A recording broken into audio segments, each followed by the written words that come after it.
नमस्कार प्रिय दर्शकों, आज की कहानी बहुत ही कमाल की होने वाली है और बहुत ही इंटरेस्टिंग होने वाली है। आज की कहानी बहुत ही प्रेरणादायक है। जो लोग इस कहानी को दिल से और मन से सुनते हैं, उसके घर में कभी भी कलह उत्पन्न नहीं होगा। उनके घर में हमेशा सुख शांति बनी रहेगी और माँ लक्ष्मी का सदैव आगमन रहेगा। प्रिय दर्शकों, ये तो आपने बखूबी सुना होगा कि जिस घर में रोज़ लड़ाई होती है, उस घर में कभी बरकत नहीं होती है, माँ लक्ष्मी का आगमन नहीं होता है।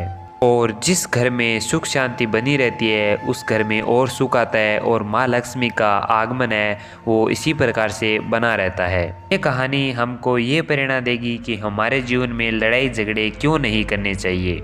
जिस घर में लड़ाई झगड़े होते हैं उनको कैसे रोका जाए। प्रिय दर्शकों, घर के अंदर सुख शांति का होना बहुत ज़रूरी होता है कि जहाँ सुख शांति होती है वहीं लक्ष्मी माता निवास करती है और जहाँ ते दुख दरिद्रता निवास करती है।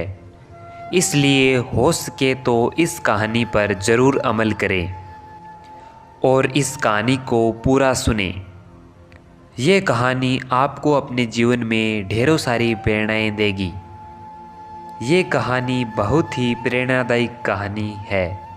कहानी को शुरू करने से पहले जो लोग हमसे नए जुड़े हैं या पहली बार इस कहानी को सुन रहे हैं, वो लोग इस वीडियो को लाइक कर दें और चैनल को सब्सक्राइब भी ज़रूर कर लें, ताकि आगे भी मैं इस प्रकार से कहानी लेके आता रहूं तो आपको सबसे पहले नोटिफिकेशन मिल जाए वीडियो का। तो चलिए आज की कहानी शुरू करते हैं। प्रिय दर्शकों, एक जंगल में एक मोर और मोरनी रहा करते थे। मोर और मोरनी जंगल के अंदर बहुत ही हंसते खेलते रहते थे। एक दिन मोरनी मोर से कहती है कि पिया जी, हमें यहाँ से चलना चाहिए और हमें जहाँ हमारे समाज के और मोर और मोरनी रहते हैं और पक्षी रहते हैं वहाँ जाकर रहना चाहिए। मोर मोरनी से कहता है कि प्रिय, वहाँ चलेंगे तो लड़ाई झगड़े होंगे, इससे अच्छा है कि हम सुकून से दोनों यहाँ रहते हैं। लेकिन मोरनी जिद करती है। प्रिय दर्शकों, दोनों उड़कर एक नगर में आ जाते हैं। उस नगर का राजा पशु पक्षियों की भाषा अच्छी तरीके से समझता था, क्योंकि राजा ने क्राउन शास्त्र की पढ़ाई की थी। क्राउन शास्त्र का मतलब होता है कि पक्षियों की आवाज़ को समझ सके, पशु पक्षी हर आवाज़ को समझ सके। वह राजा सभी पशु पक्षियों की आवाज़ को समझता था। हर जीव जंतु की आवाज़ को वह बखूबी समझता था कि यह क्या कहना चाहता है। दोनों मोर और मोरनी उस नगर में आ जाते हैं।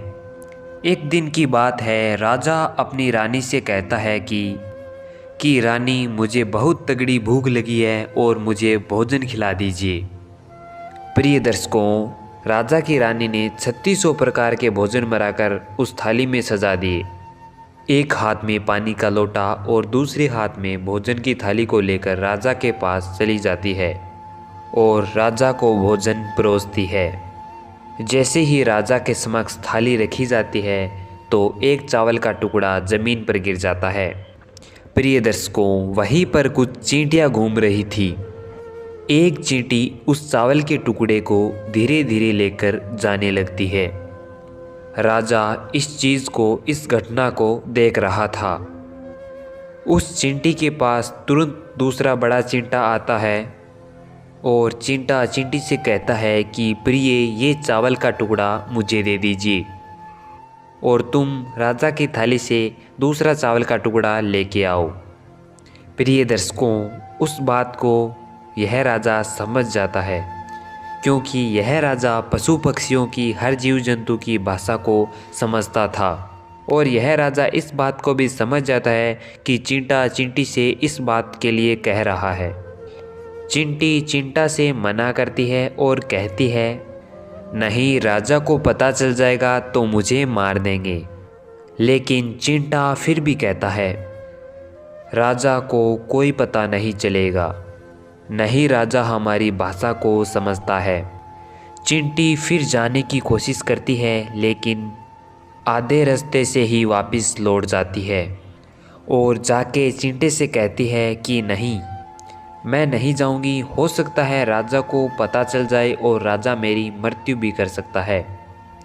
चिंटा चिंटी से कहता है। चिंटे को यह आभास हो जाता है कि राजा हमारी बात सुन रहा है और समझता भी है। चिंटे को इस बात का भान हो जाता है।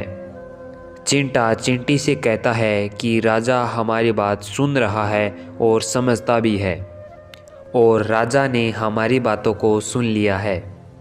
चिंटी चिंटे से कहती है कि अगर राजा ने हमारी बात सुन ली है तो और राजा किसी अन्य व्यक्ति से इस बात को कहेगा तो वो तुरंत पत्थर का बन जाएगा। अगर राजा किसी अन्य व्यक्ति से इस बात को कहेगा वह तुरंत पत्थर का बन जाएगा। और राजा चिंटे और चिंटे की इस बात को बखूबी सुन लेता है और समझ भी लेता है। राजा इस बात को सुनकर हंसने लगता है। राजा हंसने लगता है और जैसे ही राजा को हंसी आती है तभी राजा की रानी रसोई से बाहर कदम रखती है। जैसे ही रसोई से बाहर निकलती है तो राजा हंसते हुए दिखाई देता है। रानी राजा को हंसते हुए देखकर सोचने लगती है कि शायद मुझसे कोई गलती हुई है, इसलिए राजा हंस रहे हैं। रानी राजा के पास में आती है और रानी राजा के पास आती है और कहती है, महाराज, क्या मुझसे कोई अपराध हुआ है? क्या मुझसे कोई गलती हुई है जो आप इस प्रकार से हंस रहे हो? राजा कहता है, नहीं प्रिय, ऐसी कोई बात नहीं है, मुझे तो यूं ही हंसी आ गई। प्रिय दर्शकों, लेकिन रानी जिद करती है और महाराज से कहती है, नहीं, मुझे आपको बताना ही होगा कि आप किस बात पे हंस रहे हैं। लेकिन राजा बार बार मना करता है क्योंकि राजा को पता था कि अगर मैंने यह बात किसी और को बता दी या रानी को बता दी तो वह हाथों हाथ पत्थर की बन जाएगी। राजा यह बात रानी को बताना नहीं चाहता, लेकिन रानी बार बार जिद करती है कि मुझे बताओ कि आप किस बात पर हंस रहे हो। लेकिन फिर रानी कहती है कि अगर आप मुझसे सच्चा प्रेम करते हो और मुझे अपनी रानी मानते हो तो आपको बताना ही पड़ेगा। अब राजा बड़ा धर्म संकट में पड़ जाता है। राजा बार बार मना करता है लेकिन रानी नहीं मानती है। राजा सोचता है कि अगर मैंने उसको बात बता दी तो मैं चिंटी के कहे अनुसार पत्थर का बन जाऊंगा, और नहीं बताता है तो रानी का विश्वास खत्म हो जाएगा। प्रिय दर्शकों, रानी जिद करने लगती है और कहती है, लेकिन रानी जिद करने लगती है और आपको तो पता ही है, राजहट, बालहट और रानीहट बहुत ही ज़्यादा खतरनाक होता है। इनसे जितना बचकर रहा जा सके उतना बचकर रहना चाहिए। लेकिन अभी राजा धर्म संकट में पड़ गया है क्योंकि यही हट राजा के आगे आ गया है। प्रिय दर्शकों, रानी त्रिया हट करती है। त्रिया हट के चलते राजा को झुकना पड़ता है और राजा कहता है, ठीक है, यदि मैं आपको ये बात बताऊंगा तो आपको पछताना पड़ेगा। लेकिन रानी कहती है कि अभी तो आप मना कर रहे थे कि यूं ही बात है और अभी कह रहे हो पछताना पड़ेगा, ऐसा क्या है? राजा कहता है कि ठीक है, अगर आप नहीं मान रहे हो तो मैं आपको बता ही देता हूँ, लेकिन मैं आपको यहाँ नहीं बताऊँगा, किसी जंगल में हम चलते हैं। तो फिर राजा और रानी रथ पे बैठकर एक जंगल के अंदर आ जाते हैं।